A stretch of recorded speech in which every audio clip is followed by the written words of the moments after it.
Welcome back to Celluloid Circuits, the podcast where we explore the intersections of technology and film. Last episode, we kicked things off with the film Johnny Mnemonic, a cyberpunk classic that tackled the themes of information overload, the digital age, and humanity. If you missed it, be sure to go back to episode 1 and check it out. This is Anthony, and today we're diving into Andrew Niccol's 2018 sci-fi thriller, Anon. The film takes us into the world where privacy has been entirely given up in the name of safety, and it raises questions about the trade-offs between surveillance and personal freedom, which we are currently wrestling with in our day and age. So let's get off the grid. First off, I want to apologize for the audio quality of the last episode. Again, thank you for your support, and I'm working on getting it all dialed in. Anyway, back to Anon. Anon is set in a dystopian future where advanced technology, the mind's eye, and the ether allows for constant surveillance of everyone's lives. People's memories are recorded and stored in a system called the ether, which law enforcement can access at will to solve crimes, even being able to actively see through someone else's eyes. Literally. Privacy is essentially non-existent, as even minor interactions and mundane moments are cataloged and available for scrutiny. This ever-present surveillance not only eliminates the ability to keep secrets, but also reshapes societal norms, pushing people into a life of conformity. People live under constant pressure to conform, knowing that every action is being observed and recorded. It raises the question of whether true individuality can survive in a world where every action and behavior is not only watched, but analyzed. As the commissioner points out, anonymity is a crime. This goes back to the age-old bias we have that if someone is hiding, they must be hiding the truth or for some nefarious reason. Just like that idea that if somebody pleads the fifth, they are seen as guilty. I feel that the Anon character sums up this really easy with a single line in the film, which is obviously used to get the audience thinking. And I'll start with this here so that you carry it through our whole conversation. It's not that I have anything to hide. There is nothing I want you to see.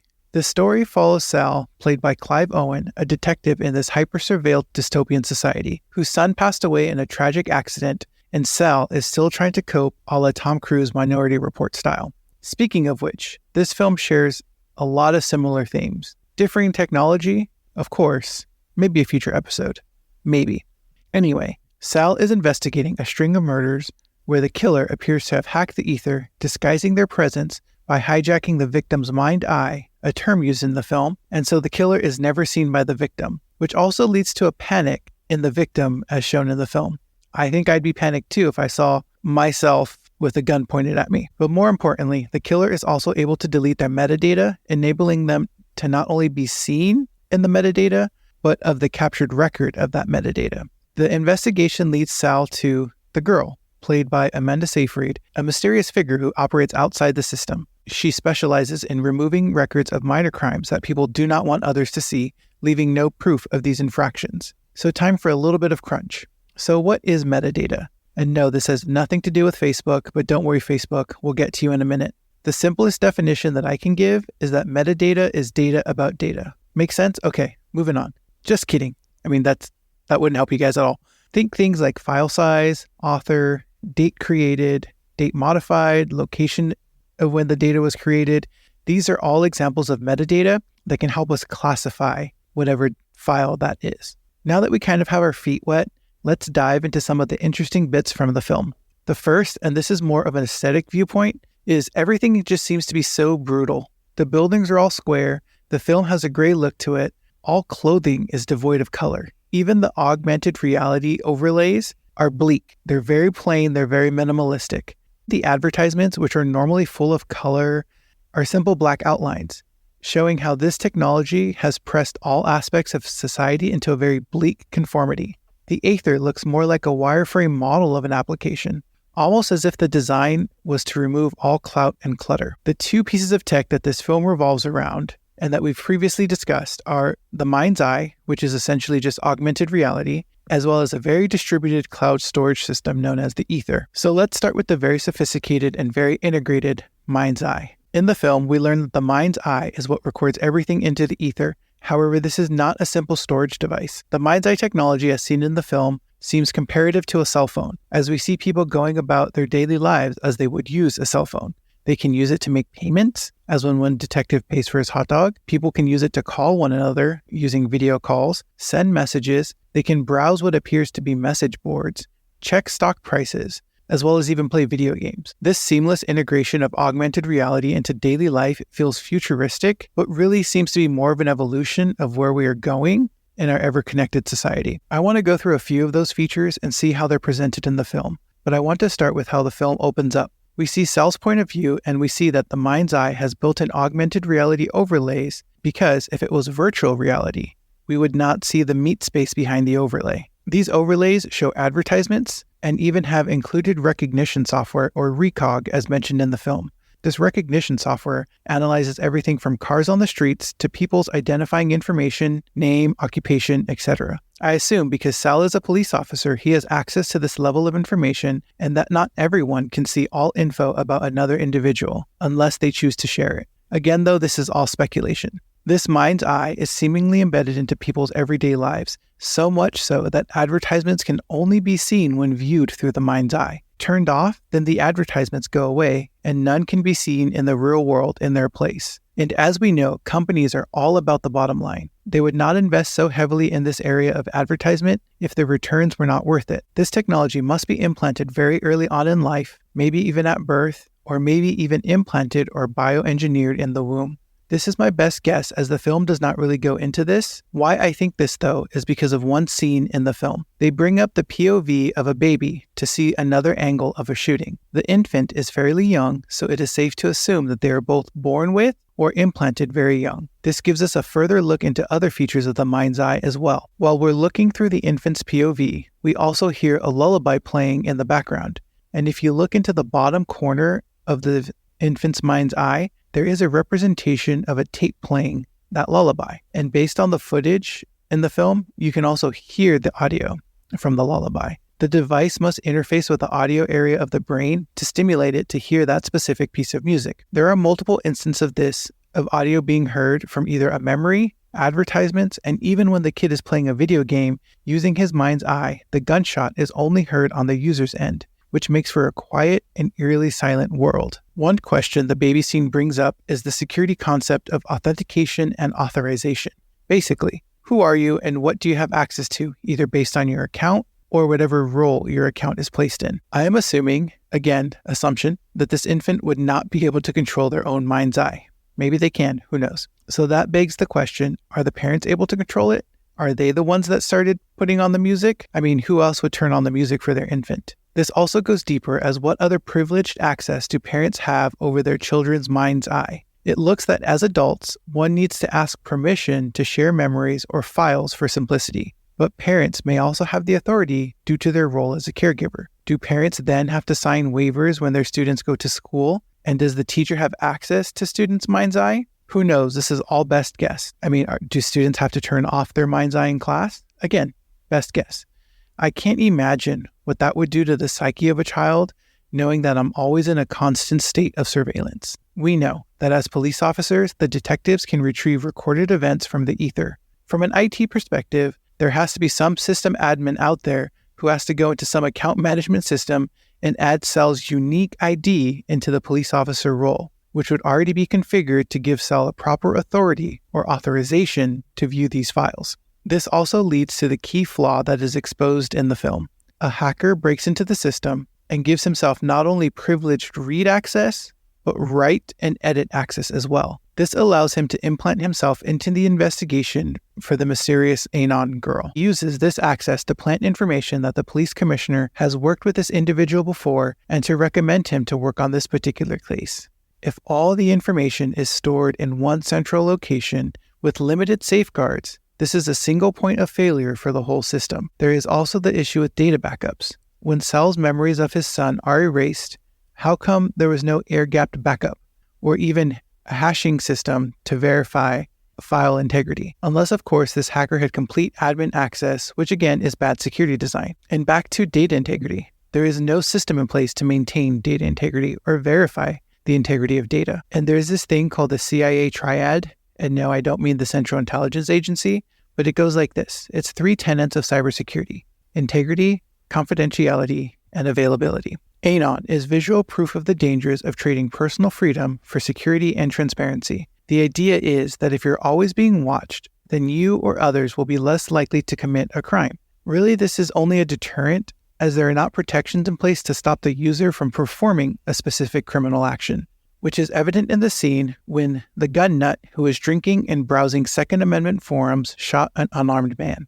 The system never stopped him. It did, after the fact, tell him that a crime had been committed and to turn himself in. This is also seen in the film when the son commits suicide. His mind's eye warns him to step back, but does not stop him. However, I am relieved though, because even though we know the mind's eye is interfaced with the brain, it cannot assume control, which would be terrifying. In cybersecurity terms, this system is a deterrent and not a prevention, as it does not stop the crime. So, thinking of security appliances, intrusion detection system, it detects that a crime occurred and will let you know and notify you, versus an intrusion prevention system, which detects something going on and prevents it. Anon's Mind Eye is the perfect surveillance technology for law enforcement, allowing law enforcement to view everything you see and do with what appears to be without a search warrant and only takes maybe a level of access. Who is to say that this can't be taken advantage of? This makes me think of the Altered Carbon TV shows and books. There's a class of criminals in the series called the Dipper,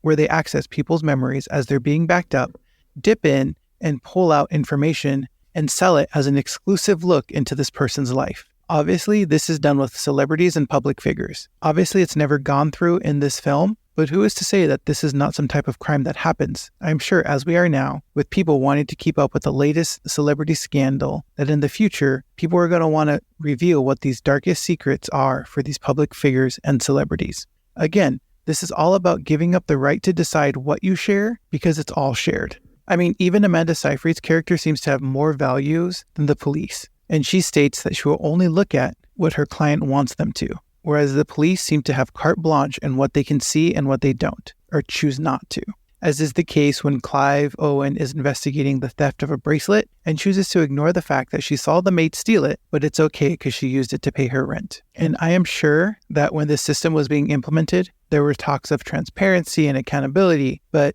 we know how the police run. How does the absence of privacy affect our relationships? It's really obvious in the film that Sal's interactions feel sterile and transactional. In one scene where Sal is having intercourse with a woman, it seems very rote and lacks passion. There is this idea about privacy versus secrecy. Privacy is having your own thoughts, feelings, and actions.